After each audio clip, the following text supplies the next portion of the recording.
Hi guys, welcome back to my channel. This is Sarah, and in today's video I wanted to talk about something that I'm sure you haven't heard when it's about creating your blog. I am gonna share with you the 3 things that you absolutely need to think before.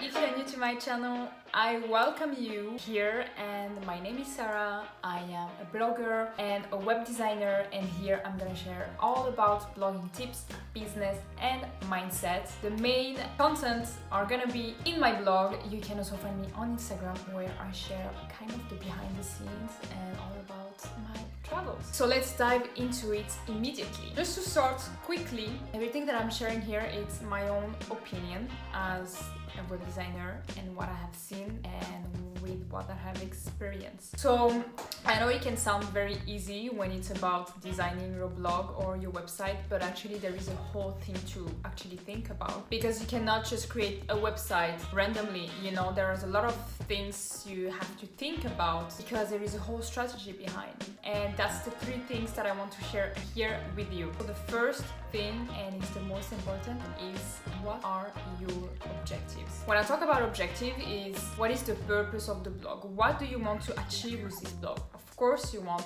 your community, your reader, your audience to read your blog. But more than that, do you want to drive sales? Do you want only to drive traffic? Do you want to grow your email list? You have to think about what you really want, because this is gonna have an impact on your blog design and the layout you're gonna build. For example, you are a blogger, but you're also a web designer and you want to share your services, or you have some digital product. You want to showcase this. So what you're gonna do is you will have to think strategically where you want to put this information to be able to guide your audience. Your layout needs to be very well organized for them to understand, because if it's very messy, if your layout is completely disorganized, they're gonna leave. Maybe they're gonna like your content, but they are never gonna come back. So the second thing is the brand colors, and this, please, is also very important. When you choose your colors, stick to it and think about strategy. Don't choose your colors because you like them. Of course you have to like them, but think about the purpose of it. You can find online and Google the psychology of colors, because this is important. For example, I am a travel lover. My blog is all about travels, blogging to help the travel lovers to become free, independent, and to create their blog. So the blue resonates with my target audience. When you look for colors, think always about your target audience. And please, when you found it, stick to it. I mean, you have an Instagram account, probably you maybe have a TikTok account or a YouTube channel or whatever, but keep the same colors, because this is gonna show your professionalism. And the third thing is actually which pages do you want to have in your blog. This is my personal opinion. I have seen bloggers usually with only one main page, which is the blog page with the different categories. It's not that I don't like, but as a web designer, I think other pages are also important, because we are human behind, and I think it's important to see the person who is sharing content with us, to understand more about the person, to see where it comes from, to see their experience, etc. There are 3 pages that are important, and the main one is the homepage. The homepage is the main page when you arrive to a website, and this page is kind of a summary about all your content. So it's gonna tell a little bit about you, what you do, what is your blog content, what are your categories, if you sell any services, if you have any digital product. Everything is gonna be gathered in your homepage, and this one is the most important. Why? Because it's the first thing that they see. So if it's not well organized, if it's messy, if they don't enjoy what they see, if it's not enjoyable to read, they are very likely to leave the page. Whether that if it's well organized, beautiful, very... how do you say? Open? No. If it's very...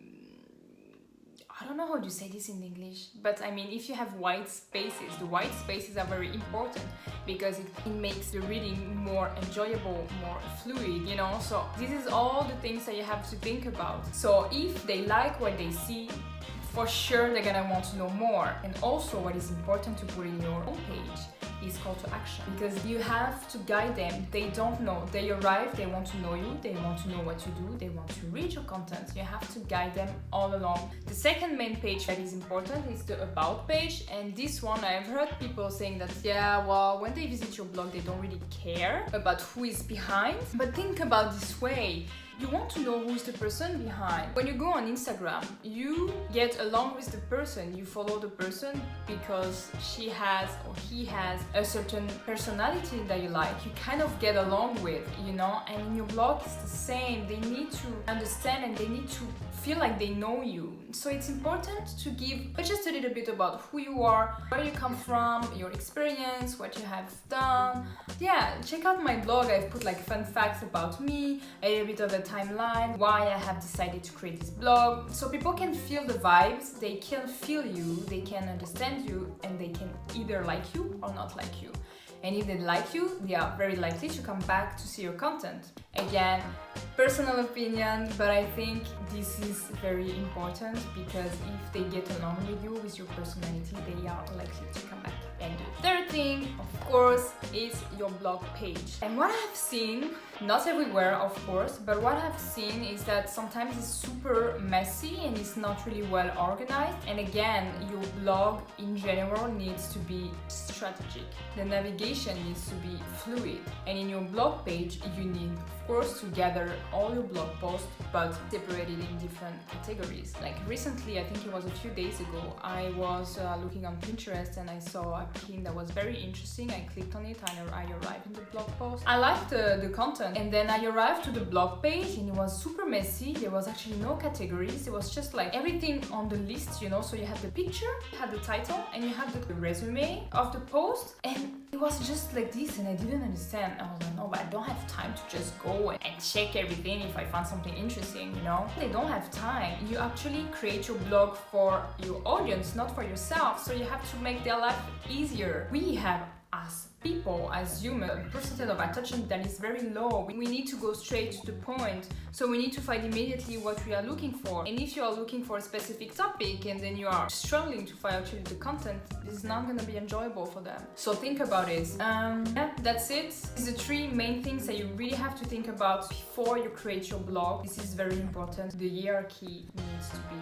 understandable. You need to think about it properly, and the navigation of your blog needs to be perfect as well. You need to guide your audience, your reader, everywhere you want them to go. This is annoying, this slide, but well, okay. And also think about what you like to see when you're in a blog, you know, because this is likely gonna be the same for your audience. So yeah, that's it.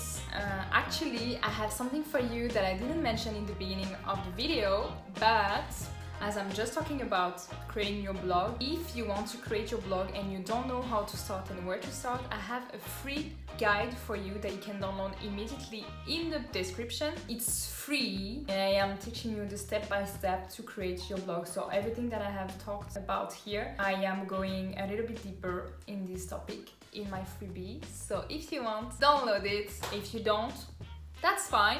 And yeah, I think that's it. I've been through everything that I wanted to share. If you have any question, please comment in the section below, and I will come back to you. I hope you enjoyed this video, and I see you